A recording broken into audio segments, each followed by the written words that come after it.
Bueno, este es el proyecto pastoral de aplicación en cuanto al tema que hemos escogido y vamos a comenzar de esta manera. El grupo está conformado por mi esposa, Patricia de Guerrero, el pastor Omar Dávila, la pastora Berta de Dávila y este servidor, Ricardo Guerrero. Les voy a comenzar. Entonces, bueno, buenas tardes. Vamos a compartir algo acerca del perdón, un tema que verdaderamente tiene que ver mucho con el trauma. Entonces, algo importante es que el perdón no significa decir que las cosas no pasaron, no significa negación, no significa simplemente restarle importancia, no es eso. El perdón es más bien una manera de ver la realidad, pero esto realmente el perdón que sana lleva tiempo. ¿Cierto? Es una de las cosas que es importante entender, pero también el perdón no significa actuar como si nada hubiera pasado. No solamente la negación, sino también la simulación no es una manera sana de perdonar. Y tampoco el perdón requiere, o mejor, no requiere entender el por qué la persona hizo lo que hizo. Realmente, pues solamente como por mencionar algunas de las cosas de qué es perdonar, entonces mm, mm, tratar uno de entender por qué una persona nos hizo, buscarle las raíces, buscarle la profundidad de las razones, pues eso nos va a evitar perdonar. Finalmente, perdonar tiene que ser como una decisión, un acto también de obediencia a las cosas que Dios nos enseña, un gesto de amor realmente y de generosidad. Entonces yo quisiera como hablar acerca de unas porciones de la palabra, porque quiero que después de estas palabras mías, pues cada uno me diga cómo estos textos bíblicos que va a leer en usted, o si conocen otros textos bíblicos, le ha ayudado a entender el por qué debemos perdonar. Efesios capítulo 4, versículo 26 y 27 dice, además, no pequen al dejar que el enojo los controle. No permitan que el sol se ponga mientras siguen enojados, porque el enojo da lugar al diablo.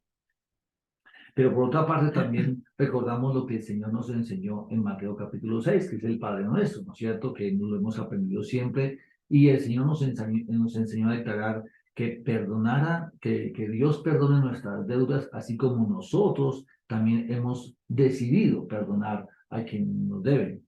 Y también hay otra cita en Hebreos, que está en capítulo 12, versículo 14 y 15, que dice, busquen la paz con todos, la santidad, sin la cual nadie verá al Señor. Y asegúrense de que nadie deje de alcanzar la gracia de Dios, de que ninguna raíz amarga brote y cause dificultades y corrompa a muchos. Realmente lo que nos dice la palabra de Dios es que la falta de perdón produce amargura. Y cuando no perdonamos en esta vida, nuestra vida será amarga. Entonces yo quisiera comenzar por Berta, cuéntanos qué te dice la palabra en cuanto al por qué perdonar. De estos textos bíblicos que yo he compartido o de lo que tú eh, tengas en mente la palabra. Ok, bueno, gracias. Una cosa es en Mateo cuando Jesús nos enseña sobre el Padre Nuestro en cuanto a la oración y que Él nos expone ahí la importancia de que nosotros perdonemos así como Él nos perdonó. Y realmente para mí ha sido importante entender el perdón desde el punto de vista de lo que Él hace por nosotros. Si Él me perdonó a mí tantas cosas pues en las que yo estuve antes de conocerle y entender lo que es la salvación y que Cristo murió por nosotros, entonces me lleva a que eso es un perdón demasiado grande. O sea, cuando no lo quería recibir, cuando no quería ver, cuando no quería experimentar una relación con Él, y sin embargo, después de años de haberme negado a tener ese encuentro con él, él nuevamente viene y me rescata. Entonces entiendo el perdón de él que busca a pesar de que uno lo rechaza y todo, y sin embargo llega uno a los caminos de él y él le perdona a uno los pecados. Entonces eso me ha ayudado a perdonar y realmente en situaciones muy difíciles, sobre todo cuando recién conocí al Señor, que me dijeron que hiciera la lista de todas las personas que tenía que perdonar y realmente era muy larga, pero gracias a Dios pude hacerlo y también bendecirlos. O sea, que lo que tú dices es que el conocer lo que Jesús hizo por nosotros al perdonarnos todos nuestros pecados eso es lo que te ha inspirado a ti a decidir perdonar. Correcto. Ok, bueno, Omar, cuéntanos algo acerca de qué es lo que dice la palabra o que tengas en mente. Bueno, interesante el texto de Efesios 4:24, en donde pues uno nota en personas que realmente se niegan a perdonar un retroceso en sus vidas.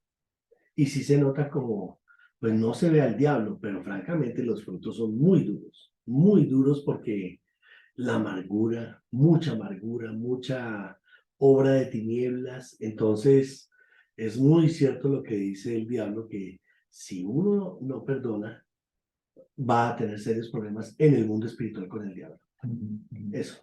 O sea, interesante porque vemos que las tinieblas toman autoridad cuando en nosotros no hay una disposición a perdonar. Realmente es así. Ok, muy bien, muy bien. Pati, cuéntanos algo acerca del perdón. Bueno, a mí me llama mucho la atención Hebreos 12, 14, 15 que leías ahora. Dice, busque la paz de todos y la santidad, sin la cual nadie verá al Señor. Asegúrese de que nadie deje alcanzar la gracia de Dios, que ninguna raíz amarga brote y cause dificultades y que lo corrompa mucho. Realmente, cuando no perdonamos, pasa eso. Nos llenamos de amargura. Nuestro corazón es un corazón amargo, es un corazón que realmente solo causa dificultades y también en vez de ayudar a las personas, lo que hacemos es dañarlo. Aún siendo cristianos, tenemos que cuidar mucho esto porque pues de todas formas en todo el tiempo que llevo de cristiana, tenemos que luchar porque encontramos gente que nos hiere y nos duele, pero tenemos que evitar esto, que ninguna raíz de amargura brote en nosotros y que cause problemas y que además corrompa a las personas que nos rodean. Muy bien. Pues yo lo que observo entonces es que finalmente cuando la palabra nos insiste tanto en perdonar, o mejor dicho, no hay un texto, no hay un testimonio, no hay algo más profundo que la palabra de Dios cuando se trata del tema del perdón. Del lado tuyo que hablas de en cuanto al tema relacional, ¿cierto? ¿Cómo es la relación con los demás personas cuando no perdonamos? Lo que dice Omar en cuanto a cómo es la apertura a las tinieblas cuando no perdonamos. Y lo que dice Berta es cómo debemos mirar lo que Jesús hizo en la cruz por nosotros, por toda la humanidad, y eso nos debería motivar a nosotros a que tengamos un corazón listo para perdonar. Puede que hayamos perdonado muchas cosas, pero este mundo avanzará con todos sus males y vamos a tener que estar siempre preparados para perdonar. Y pienso que en eso entonces la palabra de Dios es la única y mejor fuente para observar. Entonces, pues ese es como el tema que quería exponerles a ustedes en cuanto a qué dice la palabra en cuanto a perdonar. Gracias, Gracias. ¿No? Gracias. Bueno, yo quiero hablar sobre el duelo. Realmente el duelo es un proceso por el cual, por medio del cual una persona entra tras la pérdida de algún ser querido o también de cosas, ¿no? De cambios en su vida, situaciones que son dolorosas. Pero en este caso, hablando de la pérdida de un ser querido, este proceso realmente sea porque la persona haya permanecido mucho tiempo enferma o aún un accidente, algo trágico o instantáneo, realmente es doloroso. Es casi siempre es muy doloroso y a veces realmente incapacita a las personas, por lo menos temporalmente. A veces pensamos que por el hecho de ser cristianos no tenemos pues como que sentir dolor no es de los cristianos. Siempre pensamos, no, está en el cielo. Y yo lo viví cuando mi mami falleció hace 5 años, precisamente ella. Alguien llegó a la funeraria a decirme que tranquila, que no me preocupara, que mi mamá está en el cielo. Y esta persona se reía y me decía, sonríe que Jesús te ama. Y realmente esa no es la realidad. Tenemos que entender que el duelo necesita un proceso. Seamos cristianos o no, realmente necesita un proceso. Y se pueden trabajar 4 cosas, principalmente. Se pueden trabajar muchas cosas, pero saqué 4, que es aceptar la realidad de lo perdido. Realmente esto es lo primero que se debe hacer, aceptar la realidad de lo que hemos perdido. Segundo, trabajar las emociones y el dolor por lo que se ha perdido. Es importante reconocer nuestros sentimientos, es importante no intentar evitarlos, sino reconocerlos y trabajarlos, poder sentir el dolor y decir, sí, me duele, aunque sé que un día va a pasar. Otro punto es adaptarse a un medio donde el fallecido ya no está, la persona que murió ya no está. Es adaptarse a ese medio porque de todas formas vamos a tener que vivir momentos y lugares donde la persona estaba y tenemos que aprender a adaptarnos a eso. Y cuarto, recolocar emocionalmente al fallecido y continuar viviendo. Continuar la vida sin que el dolor por la pérdida nos impida vivir de una manera plena y de una manera tranquila. Entonces yo quisiera hacerles a cada uno de ustedes una pregunta. Voy a hacer una pregunta para que cada uno de ustedes la conteste. Dice, cuando usted está sufriendo una pérdida de alguien o algo, o ha sufrido una pérdida, ¿qué cosas te han servido y no te han servido que las personas te hayan dicho o hayan hecho contigo en el momento en que estabas pasando por esa situación? ¿Verdad? Ok, bueno, me ha servido la palabra de Dios, definitivamente, pues había comentado antes en una de las clases que tuvimos que cuando perdí el segundo bebé, pues yo he estado predicando mucho sobre Romanos 8:28 que dice que a los que aman a Dios todas las cosas les ayudan a bien y también que la fe tiene que ser probada y pasar por el fuego. Entonces yo pensaba, bueno, ¿cómo esto sirve? Pues cómo esto sirve. Realmente lo que hice fue que durante 3 días yo estuve orando en el cuarto, o sea, en esos días estaba en el apartamento de mi mamá, y durante 3 días estuve en el cuarto orando y pidiéndole al Señor qué significaba eso, o sea, por qué, o sea, cómo Dios encamina bien la pérdida de un bebé por un lado, por otro lado, pues tanto que la gente me dijera algo sobre la pérdida del bebé no fue mucho, sino como pensar de que yo conociendo de Dios, orando y buscándole y sirviéndole, y bueno, todo lo que uno pueda sacar como credenciales espirituales del servicio a Dios, eh, yo haciendo todo eso porque lo había perdido, o sea que era la pregunta que yo le hacía a Dios. Y al tercer día, la verdad, yo sentí paz. O sea, yo duré esos 3 días orando y pidiéndole al Señor y yo sentí paz. Cuando yo siento la paz de Dios en mi corazón, ya salí tranquila del cuarto y ya después pude ver pude ver una respuesta a eso. Entonces, definitivamente fue la misma palabra que me cuestionó, fue la misma palabra que me respondió, que Él encamina todas las cosas está bien y que mi fe realmente creció cuando salí de esa circunstancia. Hombre. Bueno, a mí, pensando en el duelo y esto, a mí me ayuda a entender que cuando se ha ido la gente, uno por más que quiera, uno siempre dejó de hacer. Siempre dejó de hacer, o dijo mal, o dijo bien, o hizo. Entonces, Dios me ayuda a aceptar la cosa, ¿sí? Porque hay acusación. Uno siempre puede hacer más. Y hay veces haciéndolo todo se siente uno culpable. ¿Cómo será cuando de verdad uno comete errores? Entonces eso a mí en el duelo me ayuda muchísimo eso. Muchísimo me consuela. Y la otra, pues que sobre todo con seres queridos, ¿no? Familia y eso, como pues tratamos de vivir el día, ¿no? Es decir, de amar en el momento que toca amar, eso da un poquitico de consuelo, ¿no? Porque, pues, es decir, orar porque sabiendo que algún día nos vamos a separar, eso a mí me ayuda mucho. Yo oro sabiendo que algún día nos vamos a separar y le pido a Dios muchas fuerzas para esos momentos. Entonces, de alguna manera ya tengo una filosofía que francamente solo Dios sabe el día de la prueba cómo será, pero que me ayuda a vivir. Entonces, esa es mi posición que he sacado de la palabra de Dios. Okay. Bueno, digamos que en cuanto a pérdidas, yo diría que una pérdida cercana puede haber perdido un poco la unidad familiar, ¿cierto? Los hijos se van y yo sentí que había perdido, o sentí la pérdida, por decirlo así. ¿Y qué me ayudó? Me ayudó hablar del tema, me ayudó, bueno, con mi esposa escucharnos nuestros dolores al respecto, no negar el dolor. Me ayudó creerle las promesas de Dios, en cuanto a que los hijos son herencia de él y que el nido no está vacío, el nido está transformado. Sí. Eso me ayudaba a vivir. Y que no me ha ayudado, no me ha ayudado, pues las frases a veces sueltas de que no, los hijos son prestados y se van. Bueno, primero de todo no creo que los hijos sean prestados, porque una cosa es un préstamo, otra cosa es una herencia, y mis hijos son herencia de Dios.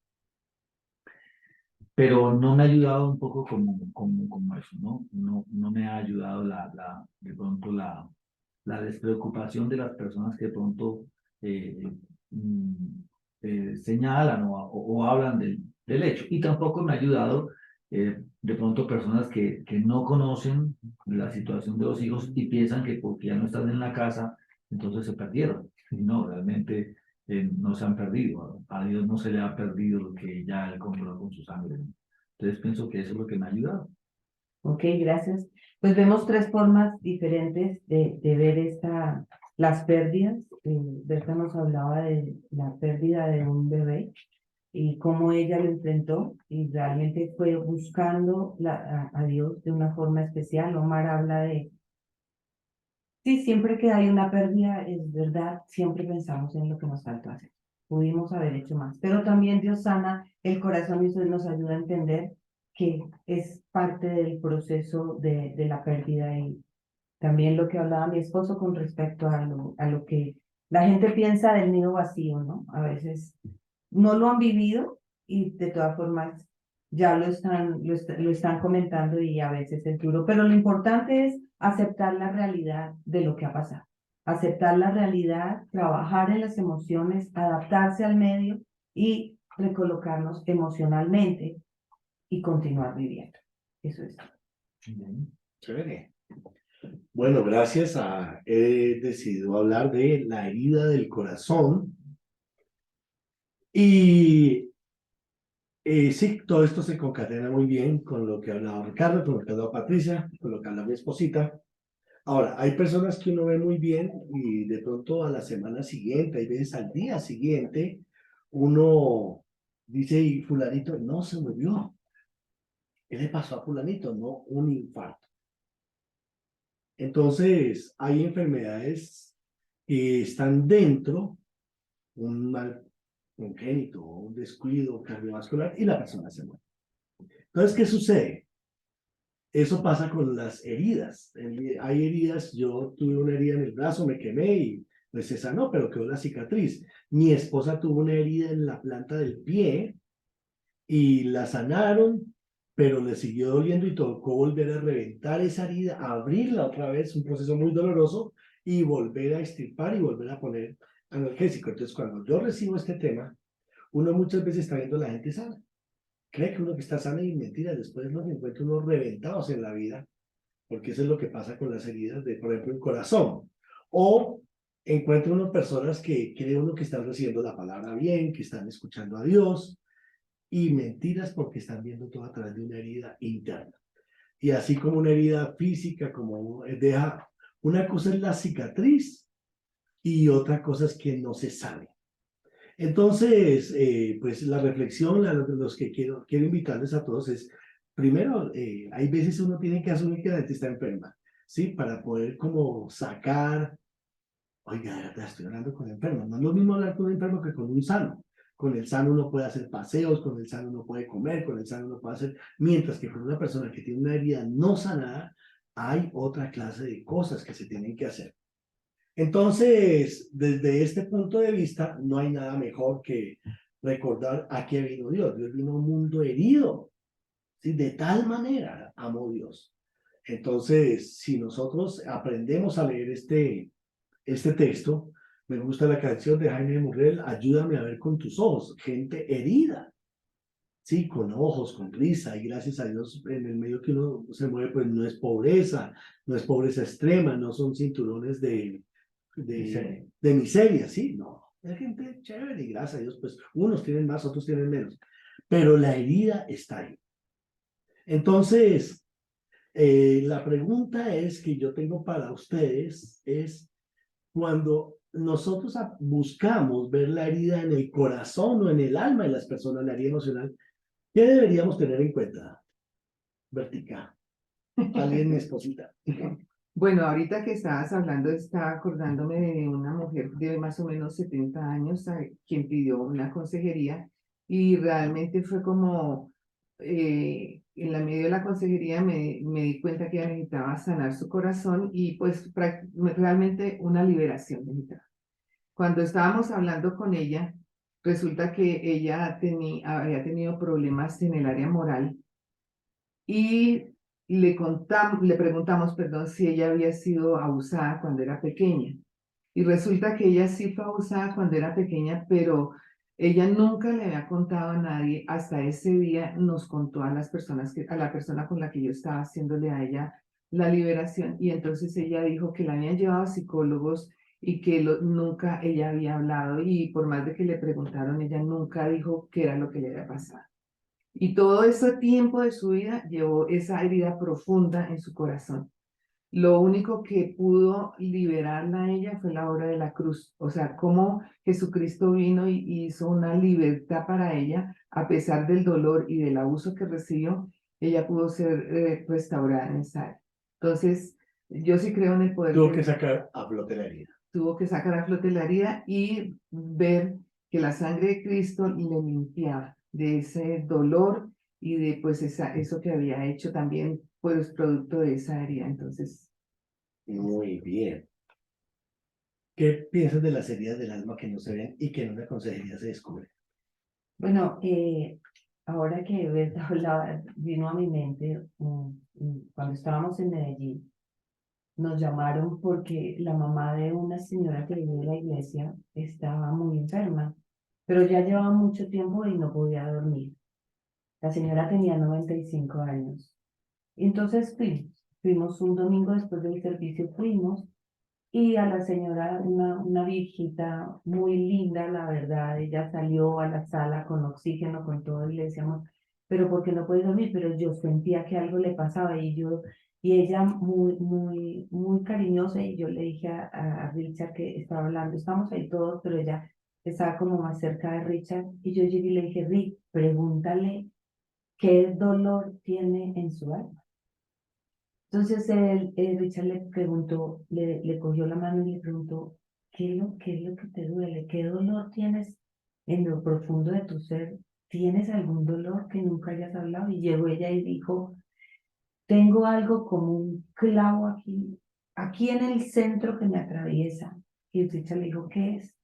Cuando ella tenía 5 años, ella era la menor de todos sus hermanos y tenía hermanos que ya tenían hijos. O sea que ella tenía sobrinos y era menor que los sobrinos. Entonces la mamá la tenía cargada porque ya tenía 5 años, la tenía cargada. Y cuando llegaron los sobrinos de ella, o sea, los nietos de la mamá, ella la soltó y cargó a los nietos.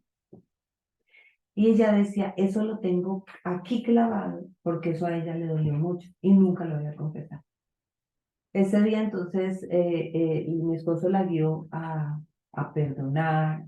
Entonces, la mamá de ella había muerto hace muchos años, a perdonar a su mamá, a perdonar a sus sobrinos y todo, y la señora pudo dormir. Pues a los 8 días se murió. No creo que haya sido por la oración que hicimos, pero sí, la verdad, lo que sí fue como que ella en ese momento sintió paz, empezó a dormir bien y bueno, ya murió en paz, la verdad, ella recibió al Señor ese día y todo y murió en paz, pero lo que sí es como ese dolor con el que ella cargó 90 años. Muchas veces no confesamos esas heridas y cargamos con eso por muchos años. Bueno, Ricardo, tú hablabas de no nido vacío, sino nido transformado y lo mencionaste como un dolor, ¿no es cierto? Ok. Ahora, y lo bueno fue que lo hablaste, ¿no? Y lo hablaron como pareja, que eso ya es también sacar, eso es un bateo, un cuadrangular. Ahora, en esas heridas no sanadas, porque el problema es ese, que como las heridas no sanan, ¿qué quisieras agregar? Bueno, yo pienso que le agregaría que un poco como comparando la herida física, la herida de un brazo, por ejemplo, ¿no es cierto? Es posible que una herida no sane porque no la ha visto un especialista. ¿no? De pronto alguien llega a la clínica con herida pensando que es algo superficial y resulta que llega el especialista y se da cuenta que eso es muy profundo. Pero el especialista es el que nos muestra la realidad. Entonces pienso que así yo hable con mi esposa de la situación, si no voy a la cruz de Cristo y si no voy verdaderamente allá a donde el especialista, a que me muestre realmente cuál es la dimensión la dimensión de lo que estoy viviendo. Entonces, si no lo conozco, pues igual, ¿no? O sea, la vida en el brazo, pues de pronto alguien llega y dice, no, sucede, le echa algo y un par de puntos y listo. Entonces después se puede hasta perder el brazo, se puede hasta engangrenar el brazo. Entonces pienso que sí se necesita, o qué le añadiría para responder a tu pregunta, yo aún junto con mi esposa iría muchas veces al especialista para poder entender la dimensión de esa herida. Sí, para terminar, sí, es tan complicado el asunto que muchas veces la gente ir solos a la cruz no puede. Y ahí es donde nosotros tenemos que estar calificados. Y este tema y estos temas de esta clase han estado muy buenos, muy relevantes, y la necesidad de que nos sigamos preparando en esto. Amor, gracias. Bueno, gracias. Bueno, las heridas morales, creo que el mundo está realmente moviendo, se mueve bajo esas heridas morales a nivel familiar, a nivel de laboral, a nivel relacional en las diferentes ámbitos en los que se vive en la vida, ya sea en el colegio, en la universidad, en el trabajo, porque yo podría definir las heridas morales como heridas a terceros que me afectan a mí, ¿no? La definición es que esas heridas morales aparecen cuando la persona es expuesta a situaciones o acciones que quebrantan sus principios éticos y realmente es algo que uno vive. Por ejemplo,